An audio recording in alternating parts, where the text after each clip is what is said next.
আমরা আশা করি আমরা অন ট্র্যাক আছি। আমাদের যে একটা প্রকল্প ছিল, প্রকল্পের যে টাইম লিমিটটা আছে, টাইম লিমিটের ভিতরে আমরা আছি। একটু আর্লিয়ার কাজ হয়ে যাচ্ছে। আমরা যেটা দেখতেছি যে আমরা 2 মাস আগে যেটা দেখেছি যে পুরা বালি ছিল মাঠে, এখন দেখা যাচ্ছে গ্রিনারি ফলিয়েজ খুব সুন্দরভাবে স্প্রেড করেছে পুরো মাঠে। আমরা আশা করি আগামী 1 মাসের ভিতরে আরো ইমপ্রুভমেন্ট দেখবো আমরা। আমাদের যে প্রগ্রেস আছে, প্রগ্রেসের 75% আমরা অ্যাচিভ করে ফেলতে পারবো আগামী 1 মাসে। আর বাকিটা যে ড্রেসিং করতে হবে, মেনটেন্যান্স করতে হবে, ওইটা আরো 1 মাস সময় লাগতে পারে। আমরা আশা করি যে সেপ্টেম্বরের শেষে আর্লি অক্টোবরের ভিতরে আমরা ফিল্ড রেডি করে ফেলতে পারবো খেলার জন্য, প্র্যাকটিসের জন্য, এবং যে মেনটেন্যান্স করার দরকার ওটাও হয়ে যাবে ওই টাইমের ভিতরে।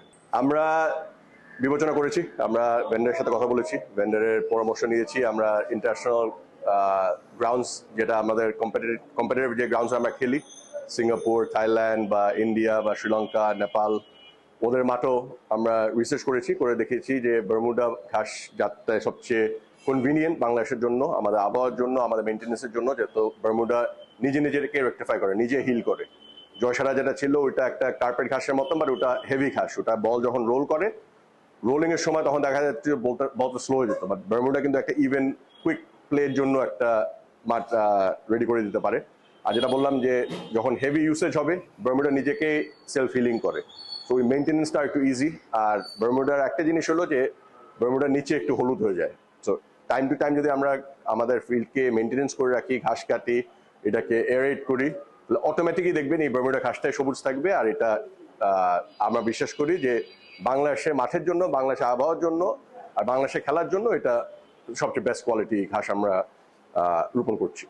আমাদের টার্গেট আছে একটা ট্রাই নেশন করা, যেটা আমাদের মাননীয় প্রেসিডেন্ট আর ভাইস প্রেসিডেন্ট বলেছিল। আমাদের জিএসও বলেছে একটা ট্রাই নেশন করার একটা ইচ্ছা আছে আমাদের, যেন আমরা ওই ফিফা উইন্ডোতে আমরা একটা গেম আনতে পারি বাংলাদেশে, বা 2টা গেম করতে পারি। আমরা আশা করি যে ওই ট্রাই নেশনের আগেই আমাদের মাঠ প্রিপেয়ার হয়ে যাবে আর খেলার উপযোগী হয়ে যাবে।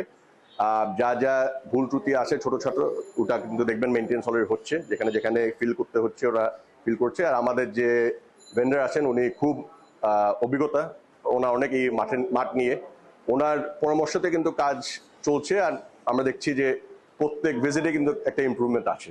আর আমরা বিশ্বাস করি ওনার অ্যাডভাইসে, ওনার গাইডেন্সে আমরা বাংলাদেশের সবচেয়ে ভালো সেরা মাঠ করতে পারবো এই জাতীয় স্টেডিয়াম। আমরা বিশ্বাস করি অতীতে যা হয়েছে ওটা নিয়ে আমরা এখন আলোচনা করবো না, বিবেচনাও করবো না। আমরা চাচ্ছি আমাদের মাঠ আমাদের হাতে গড়ে উঠুক।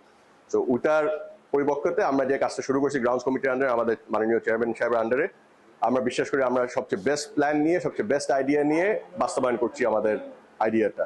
আমরা আশা করি যখন মাঠটা আমরা হ্যান্ড ওভার করে দিব বিএফএফ কে অফিসিয়ালি, তখন দেখা যাবে যে এটা বাংলাদেশের সবচেয়ে সেরা মাঠ হবে।